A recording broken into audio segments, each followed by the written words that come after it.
प्यारे, बहुत उच्च ज्ञान उच्च रस से भरे हुए बहुत सुंदर भजन। पहला भजन तो सुना, थी अंधेरी इंतहाई पाप की, तब हुई जलवा नुमाई आपकी। कि हे भगवान, जब मनुष्य की नीचता नार की तब प्रकाष्ठा पर पहुंच गई थी, यानी कि जैसे कुकर में सीटी कब बोलती है, जब उसमें स्टीम जितनी कुकर में कैपेसिटी है, जगह है, उतनी तो वो स्टीम बर्दाश्त कर लेता है, सहन कर लेता है। अगर उससे स्टीम ज्यादा हो जाए तो फिर वो सीटी बोलती है और उसका वाल्व खुलता है तो फालतू की भाप निकल जाती है। अगर बाई चांस वो सीटी खराब हो जाए या दाल सब्जी का कुछ अंश उसमें फंस जाए सीटी वाले वाल्व में, तो कुकर फट जाता है बम की तरह, और कई बार बहुत नुकसान करता है।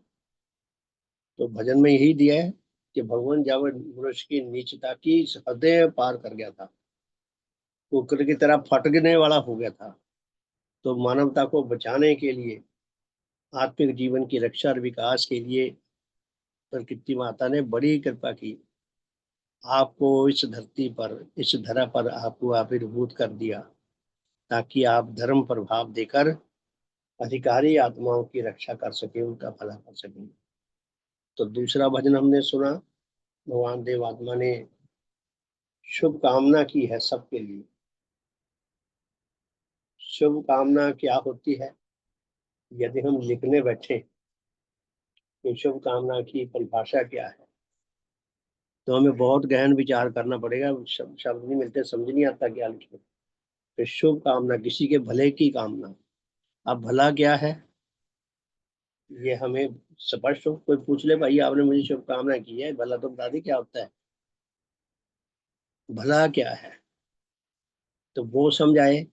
फिर शुभकामना जो भगवान ने की है, वो हमारी योग्यता से बहुत दूर की, बहुत बाहर की बात है। तो पुण्य भगवान देवात्मा ने जो शुभ कामना की है, इस भजन पे हम रोज विचार किया करें, 15-20 मिनट लगा के, कि भगवान हमें क्या संदेश दे रहे हैं। धीरे धीरे धीरे धीरे जितनी हमारे अंदर योग्यता, उतनी हमें बात समझाने लग जाएगी। ऐसी शुभ कामना जो देवात्मा ने की है और कोई नहीं कर सकता, क्योंकि किसी का आत्मिक लेवल, आत्मिक स्तर ऐसा है ही नहीं जैसा भगवान देवात्मा का है। बस मोटी सी बात हमारे लिए समझ लेने काफी है। तीसरा भजन हमने गाया, वो भी भगवान देवात्मा का लिखा हुआ है, बड़ा प्यारा भजन है, श्रीमान अधिकारी जी ने गाया। भजन है, तुम संग अपना प्रेम बढ़ाऊं, तुम संग निज संबंध बढ़ाऊं।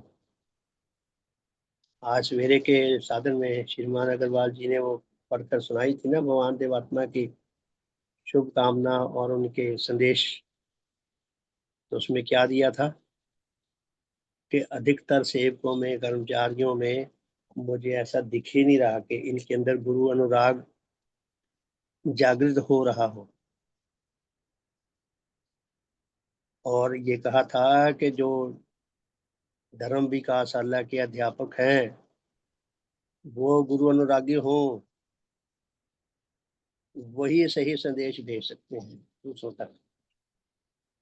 कितना हमारे लिए चैलेंजिंग भी था, हमें सतर्क करने वाला भी था, हमारे भले के लिए भी था, और हमारी कमियों को दिखाने वाला भी था, हम कहाँ खड़े हैं। आज के ज़माने में बच्चे जो पढ़ते लिखते हैं, 80-85% नंबर तो आम हो गए। हमारे टाइम में अगर किसी के 60% तक नंबर आ गए, वाह भाई वाह, बड़ी ऊंची फर्स्ट डिवीजन ले ली, फर्स्ट डिवीजन ले ली। जैसी स्टडी थी, जैसे प्रश्न बहुत लंबे लंबे होते थे और नंबर बड़े थोड़े मिलते थे। अगर हिस्ट्री का प्रश्न करना है तो हिस्ट्री में आपने 10 शीटें भी लिखी, हो सकता 2 नंबर भी ना मिले।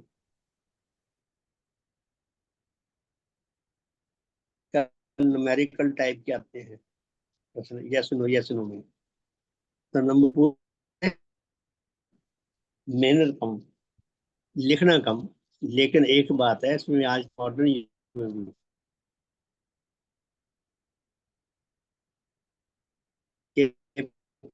पढ़ाई उसकी थॉरोली करनी पड़ेगी। जैसे वो भी सही वही कर सकेगा जिसने पूरी थॉरोली अच्छी तरह जिसने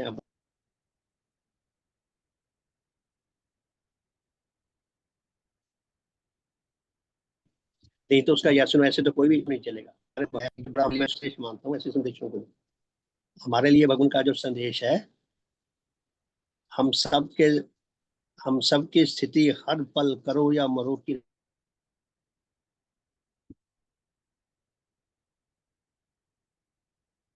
जब तक हम जीवित रहेंगे, या हम करो और या मरो की स्थिति में रहें।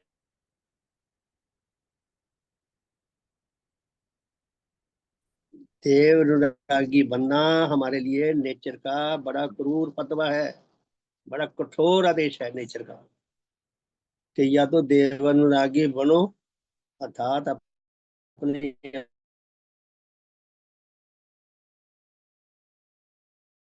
आत्मा की रक्षा और विकास की सही स्थिति में आ जाओ, डेंजर जोन।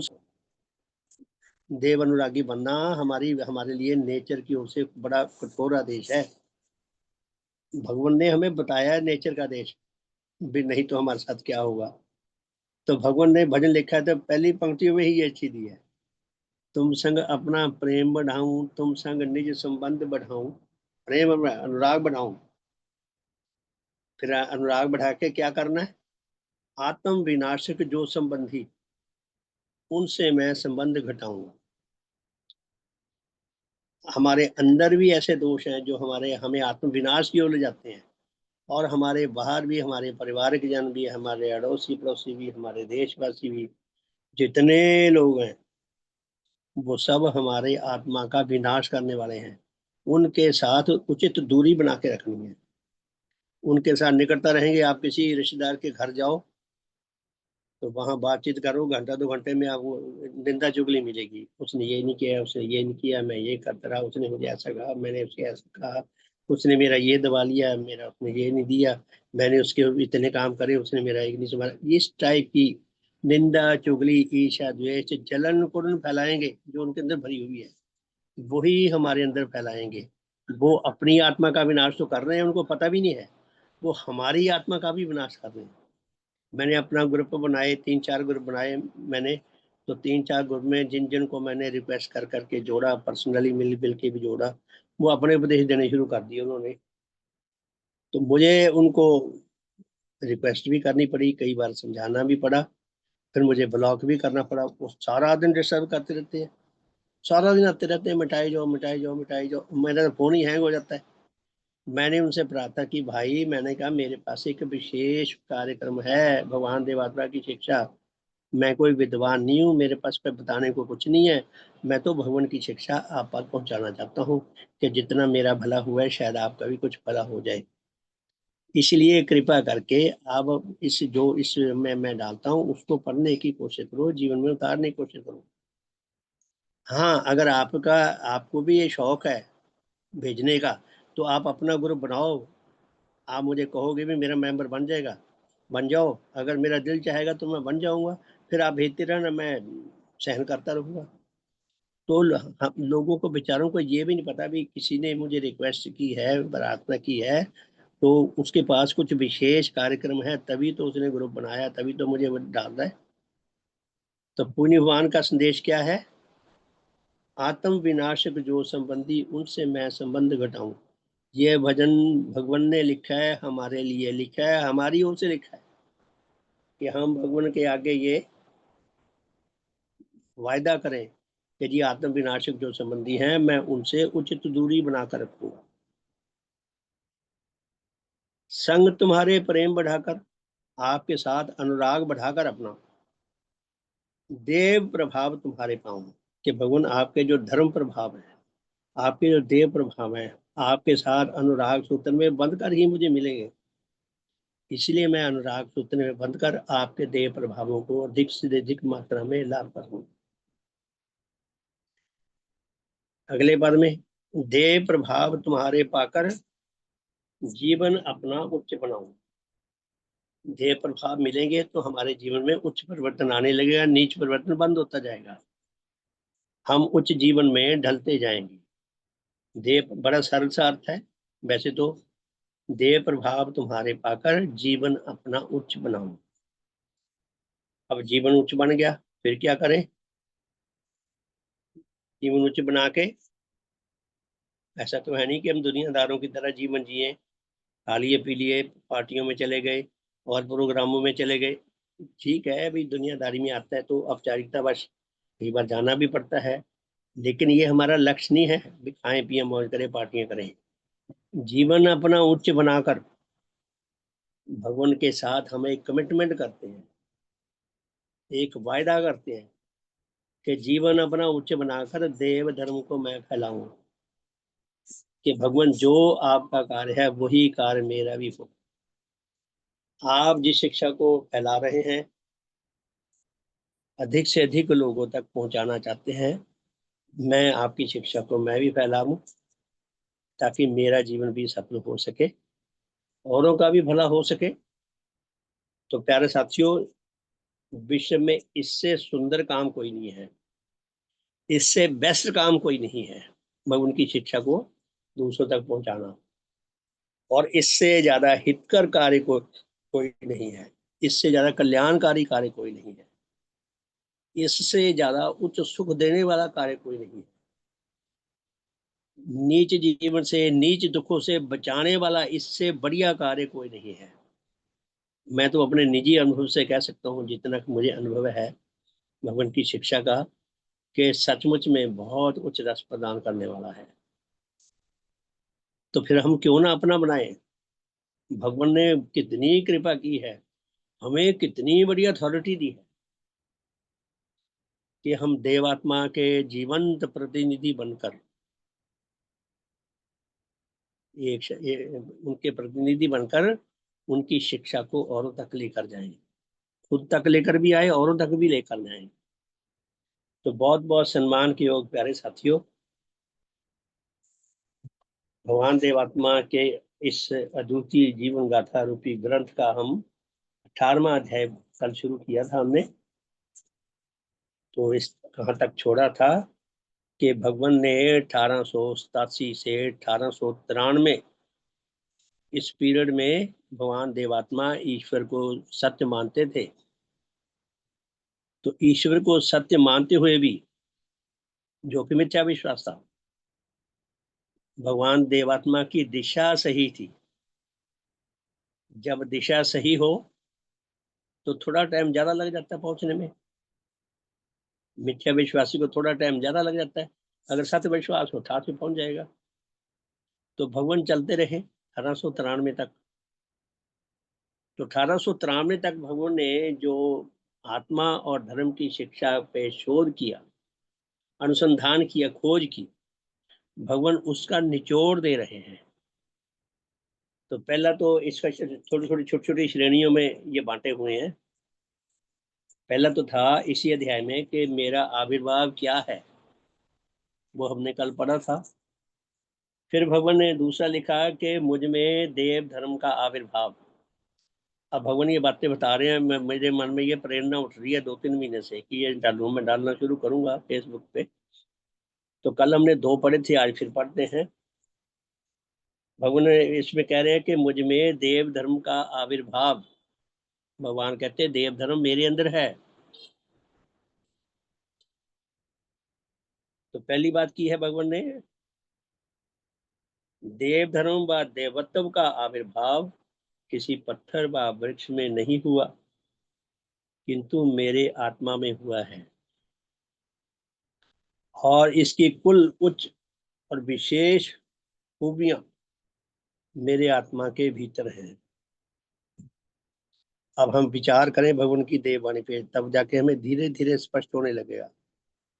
भगवान कहते हैं देव धर्म सच्चाई भलाई तथा आध्यात्मिकता से परिपूर्ण धर्म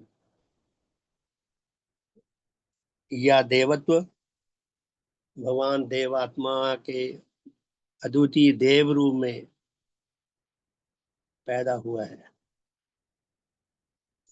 भगवान कहते देव धर्म किसी पत्थर में, किसी वृक्ष में या किसी अन्य किसी अस्तित्व में नहीं हुआ, केवल देवात्मा में हुआ है। और इसकी सारी बरकतें, जो जो धर्म से लाभ चाहिए, जो जो धर्म से लाभ मिल सकते हैं, वो देव धर्म से जो मिल सकते हैं, वो इनकी विशेषताएं हैं। भगवान की आत्मा के अंदर ये देव धर्म पैदा हुआ है। हम इस पे विचार करेंगे तो और नई नई बातें सूझती है कि भगवान क्या कहना चाहते हैं।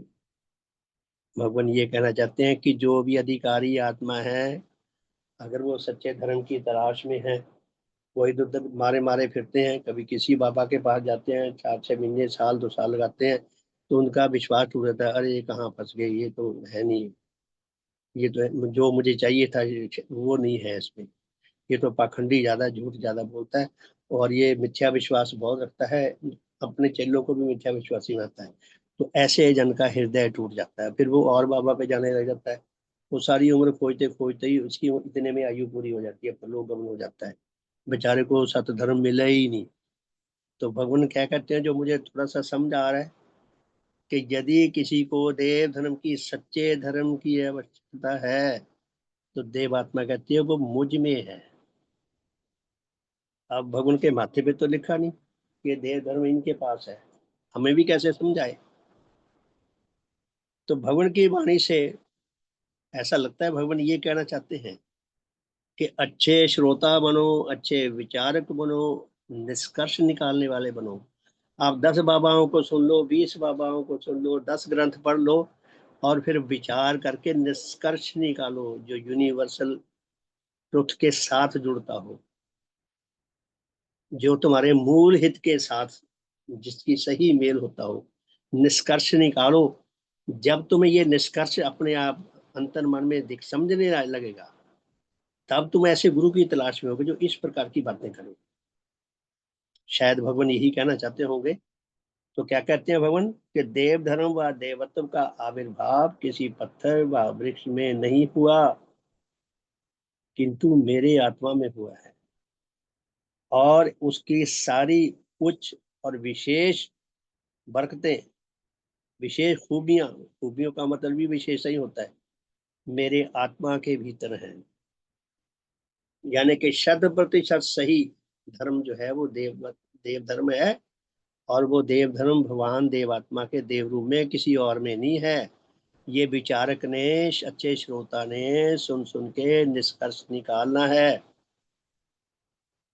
ज्यादातर लोगों को तो बेचारों को समझ ही नहीं आता, बेचारे बहुत ही क्या कहें, ना समझ होते हैं, वहीं खड़े रहते हैं। तो निष्कर्ष निकालना सीखे हम उनके। दूसरी बात कही है भगवान ने, भगवान के शब्द मुझे भी कठोर लग रहे हैं, लिखा बेवकूफ है वो, हम यूं कह सकते हैं अज्ञानी है वो, जो देवत्व के इस विशेष आविर्भाव व उसकी विशेषताओं और बरकतों को मुझ में छोड़कर कहीं और ढूंढता है। शायद भगवान ये कहना चाहते हैं कि तुम अज्ञानी ना बनो, तुम जिस चीज को भी सुना है निष्कर्ष निकालो, अच्छे श्रोता बनो, अच्छे विचारक बनो, और निष्कर्ष निकालो खुद उसको सुन के, कि जो सत्य धर्म हो सकता है, अनुमान तो लगा सकते हैं सत्य धर्म कैसा होना चाहिए। तो निष्कर्ष निकाल के ऐसे गुरु की तलाश करो। तो भगवान कहते हैं कि वो अज्ञानी है, जो देवत्व के इस विशेष आविर्भाव व इसकी विशेषताओं और भक्तों को मुझ में छोड़कर कहीं और ढूंढते हैं। मेरे पास ये 2 अलमारियां किताबों की भरी पड़ी हैं, लगभग सभी पुस्तकें हैं मेरे पास। कोई जन आ जाए यहाँ, कोई धर्म विषय मेरे से बात पूछे, तो ये किताबें सारी क्योंकि मेरे हाथों से लगी हुई है, मेरी पड़ी हुई है, तो किस किस पुस्तक में क्या क्या ज्ञान है, तो मैं अधिकतर मामलों में जो प्रश्न, जिस प्रश्न का उत्तर जिस पुस्तक में, उस तक मेरा हाथ पहुंच जाएगा, तुरंत निकाल के देकर बता दूंगा।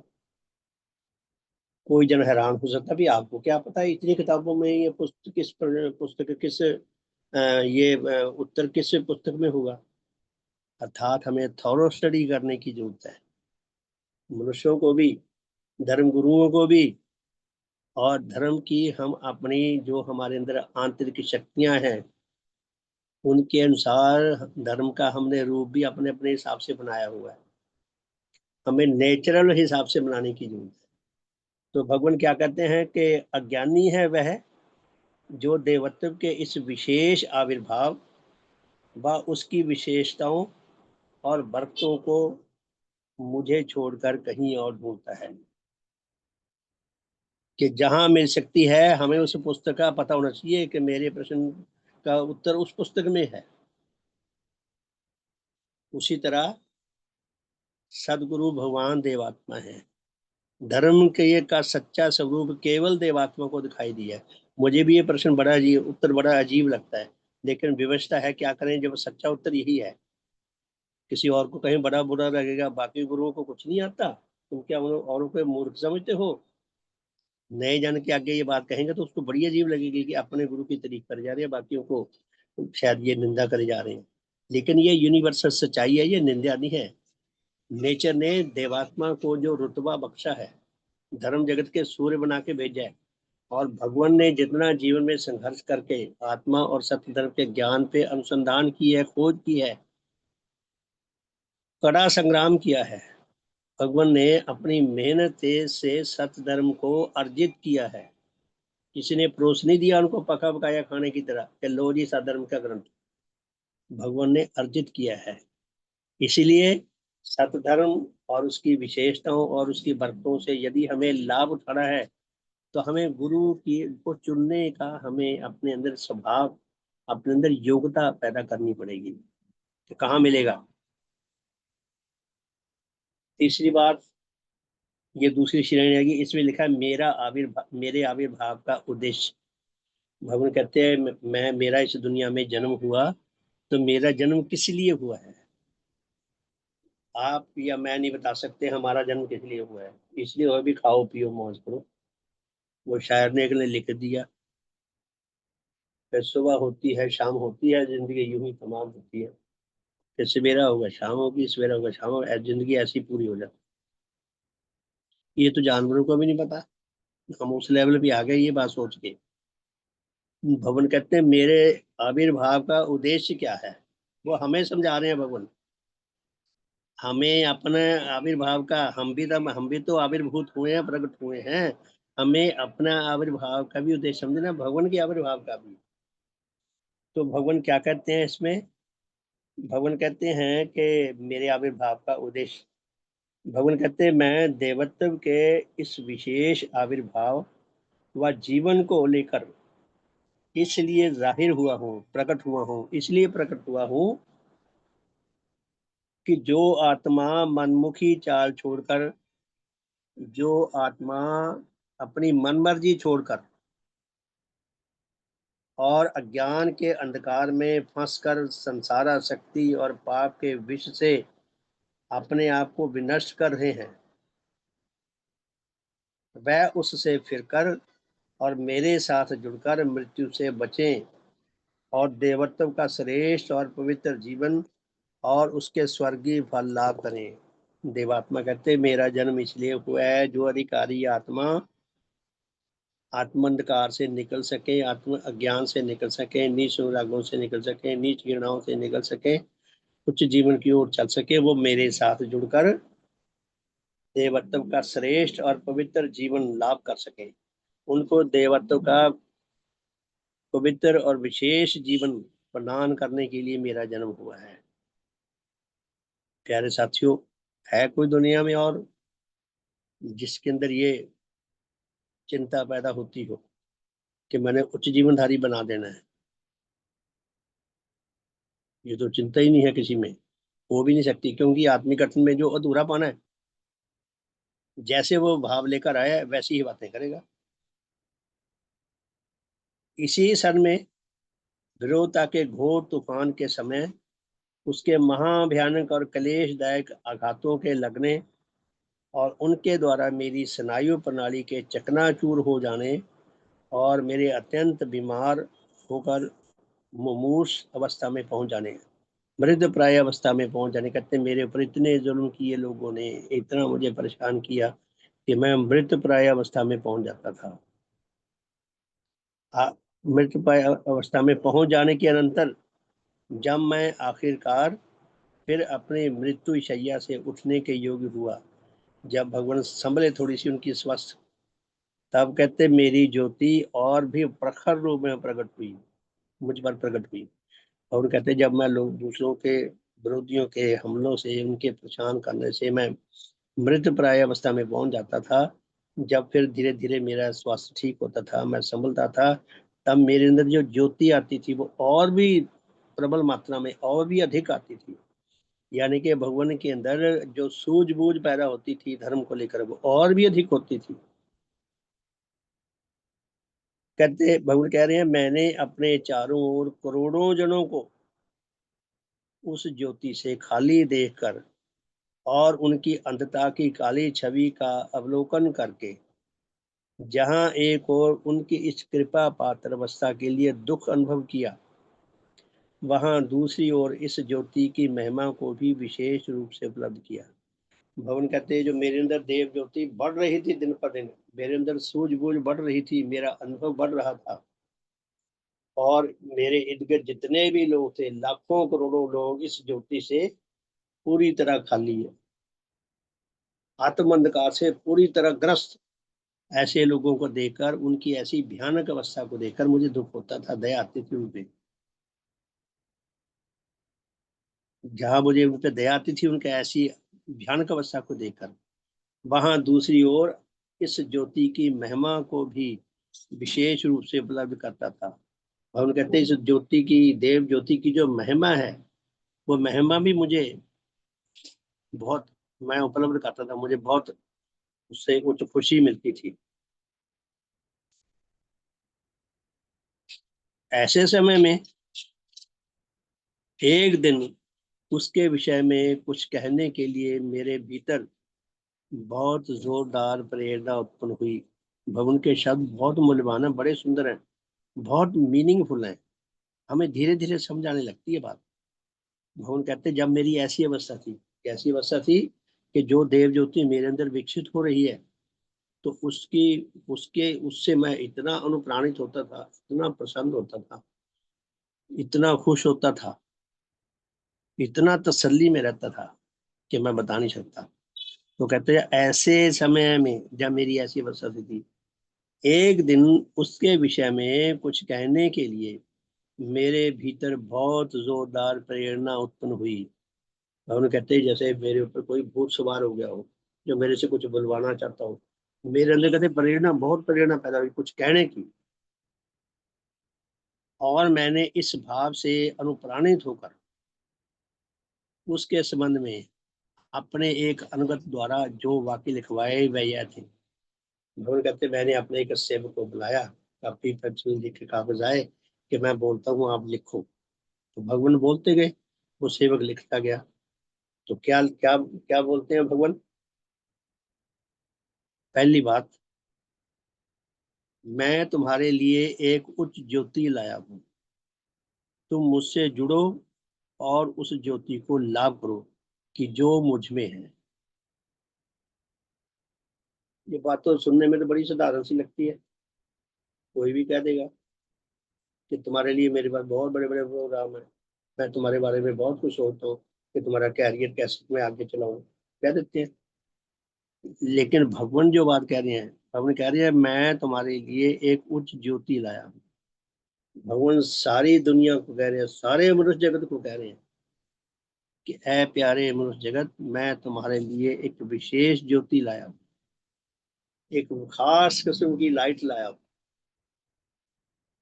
जिसकी तुम्हें बहुत जरूरत है, जिसके साथ तुम्हारा जान और प्राण का संबंध है। तुम मुझसे जुड़ो और उस ज्योति को लाभ करो। और हम कहते भी मेरे पास आओ, मेरे साथ जुड़ो, तुम, मैं ज्योति देना चाहता हूँ, तुम उस ज्योति को प्राप्त करने के लिए हृदय से तैयार हो जाओ, मेरे साथ जुड़ो, और वो ज्योति जो केवल मुझ में है मेरे से लो, तुम्हारा बहुत भला होगा। अब वो ज्योति है देव ज्योति।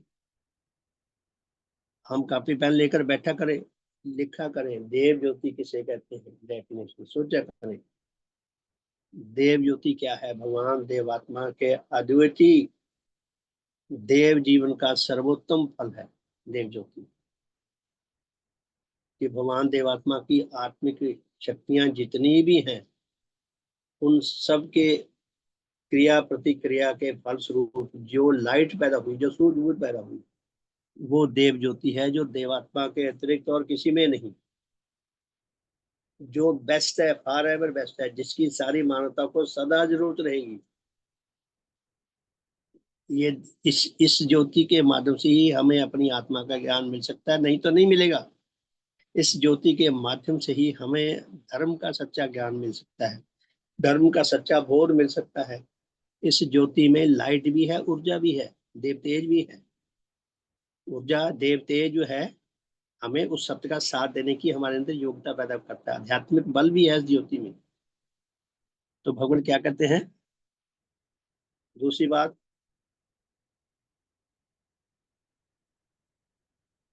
तुम मेरे साथ जुड़कर और मेरी ज्योति को पाकर ही उन कुल सत्यों को, उन सभी सच्चाइयों को देख सकते हो, पहचान सकते हो, कि जो देवत्व व देव धर्म की शिक्षा से संबंध रखते हैं। ये दूसरी बात है।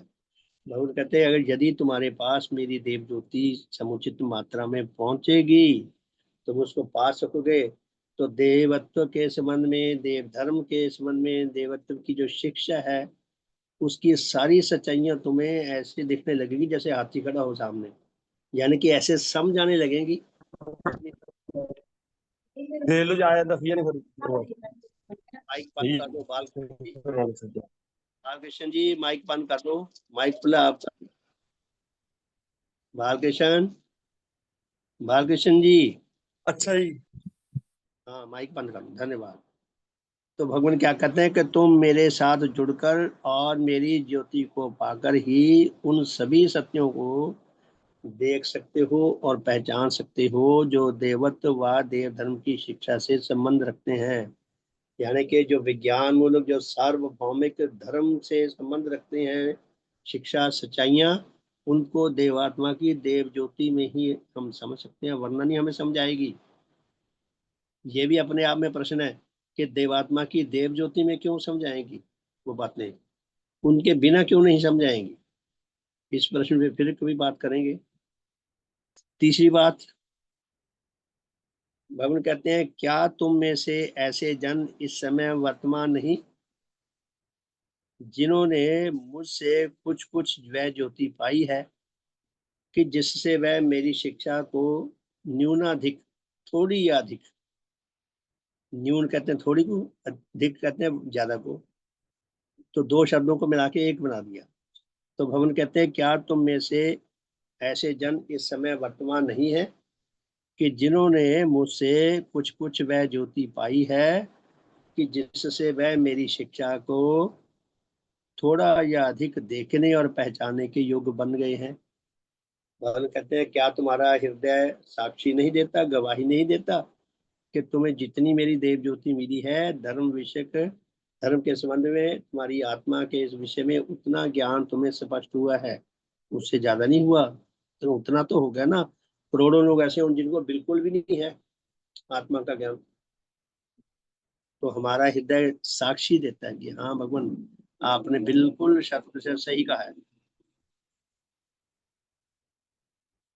चौथी बात, याद रखो कि अभी तुम्हारे भीतर मेरी जिस कदर ज्योति दाखिल हुई है, वह बहुत थोड़ी है। भगवान क्लेम कर रहे हैं, भगवान कहते हैं, याद रखो कि तुम्हें जो मेरी देव ज्योति मिली है, बहुत थोड़ी मिली है। अभी बहुत थोड़ी देव ज्योति मिली है तुम्हें, और इसलिए तुम उस ज्योति में अभी बहुत थोड़ा देखते हो। हमें आत्मा का और धर्म का जो सच्चा ज्ञान है बहुत थोड़ा है, क्योंकि हमें देव ज्योति थोड़ी मिली है, क्योंकि हमारे प्रयास ही नहीं है इतने, हम कोशिश ही नहीं करते देव ज्योति पाने के, और हमारी योग्यता इतनी नहीं है, हमारे पास बुद्धि शक्ति इतनी तीक्ष्ण नहीं है, हमारा हृदय इतना सुंदर नहीं है, अर्थात हमारे पास सात्विक भाव बहुत प्रबल रूप में वर्तमान नहीं है। इसलिए भगवान की देव ज्योति उतनी की मिली है, बहुत थोड़ी सी। जैसे एक कमरे में 0 का बल्ब जलाओ तो उसकी लाइट वैसी होगी, 15 वाट का बल्ब जलाओ उसकी लाइट वैसी होगी, 100 वाट का जलाओ उसकी लाइट वैसी। जितना बड़ा बल्ब उतनी तेज लाइट। तो हमारी आत्मा की योग्यता जितनी तेज होगी उतना हमें भगवान की सच्चाइयां बताई हुई अधिक समझ आएगी और सुंदर रूप में समझाएंगी। तो भगवान कहते हैं याद रखो कि अभी तुम्हारे भीतर मेरी जिस कदर ज्योति दाखिल हुई है वो बहुत थोड़ी मात्रा में दाखिल हुई है, इसलिए तुम उस ज्योति में अभी बहुत थोड़ा देखते हो। यानी कि हमें धर्म का बहुत कम ज्ञान मिला है और निम्न श्रेणी के सत्यों के भिन्न देवत्व के उच्च सत्यों की बहुत कम और वह भी कभी कभी देखने की योग्यता रखते हो। और कहते तुम्हें जो सच्चाइयां दिखी हैं वो निम्न प्रकार की लोएस्ट लेवल की सच्चाइयां दिखी है, हाईएस्ट लेवल की नहीं दिखी। भवन के देव रूप के आंतरिक दर्शन नहीं हुए, वो हाईएस्ट लेवल की है, निम्न स्तर लेवल की हुई है। और देवत्व के उच्च सत्यों की बहुत कम और वह भी कभी कभी देखने की योग्यता हुई है। कभी कभी तुम्हें कोई सच्चाई दिखती है, रोज सत्संग में बैठे रहो तो कभी कभी दिखती है, आज मुझे बड़ा अच्छा लगा, बड़ा मजा आया, करते हैं लोग, सुनते हैं। तो रोज क्यों नहीं आता मजा? कहीं कुछ हमारा नियम टूट रहा है इसीलिए नहीं आता। तो पांचवी बात भगवान कहते हैं यो जो मेरी ज्योति तुम में अधिक से अधिक मात्रा में प्रवेश करेगी, त्यों त्यों तुम न केवल त्यों त्यों तुम केवल यही नहीं कि तुम देवत्व के दृश्यों को अधिक से अधिक स्पष्ट और उत्तम रूप में देखने के योग्य बनते जाओगे, किंतु ज्यो ज्यो यह ज्योति तुम्हारे भीतर साफ और स्थायी होती जाएगी, त्यों त्यों तुम्हारा आत्मा उन निष्ठाओं के अधिकार से मुक्त होता जाएगा जो उसे देवत्व की ज्योति में रखने के स्थान में शारीरिक वासना मूलक अंधकार में रखती है। बन कहते जो जो मेरी देव ज्योति कहते तुम्हारे अंदर प्रवेश करती जाएगी, जितनी मात्रा में प्रवेश करती जाएगी अर्थात जितनी मात्रा में तुम देव ज्योति को लाभ करने की अवस्था में आओगे, तो देव ज्योति के उजाले में तुम्हें धर्म से आत्मज्ञान से संबंधित सत्य उतने साफ, उतने सुंदर रूप में, उतने हितकर रूप में दिखाई देने लगेंगे और तुम्हारी आत्मा का में उच्च परिवर्तन आता जाएगा, उच्च परिवर्तन तुम्हारी आत्मा में आता जाएगा और नीच जीवन से तुम्हारी मुक्ति होती जाएगी। ज्यो ज्यो देव ज्योति ज्यादा मिलती जाएगी त्यों तो नीच जीवन से हमारी मुक्ति होती जाएगी। नहीं तो वासना मूलक जो हमारे सुख है वो हमारे अंदर अंधकार पैदा करते हैं, नहीं तो हम अंधकार में पड़े रहेंगे। तो समय हो गया प्यारे साथियों, बहुत बहुत धन्यवाद आप सबका। अगर आप में से कोई साथी अपने भावों का प्रकाश करना चाहता हो, अपने अनुभव से परिचित करवाना चाहता हो, तो आपका स्वागत है। अभी हमारे पास 3 मिनट है। सबका शुभ हो, सबका भला हो, सबका मंगल हो, सबका कल्याण हो, शुभ हो। हाँ जी, कोई कुछ कहना चाहता है? ठीक है जी, शुभ हो, सबका भला हो। बहुत बहुत धन्यवाद। जय ध्वनि करके आज के साधन को विराम देते हैं। फिर रात को मिलेंगे 8:40 से 9:30 तक। आज शनिवार है। सवेरे कल 5:30 से 6:30 सुदेश जी का साधन है। तो सबका शुभ हो, बहुत बहुत धन्यवाद। भगवान देवात्मा की जय। भगवान देवात्मा की जय। भगवान देवात्मा की जय। भगवान देवात्मा की जय। सबका शुभ हो, सबका हित हो, सबका मंगल हो, सबका कल्याण हो। सबका बहुत बहुत धन्यवाद। शुभ संध्या। तो रात को मिलेंगे जी 8:40 पे। सबका शुभ हो, बहुत बहुत धन्यवाद।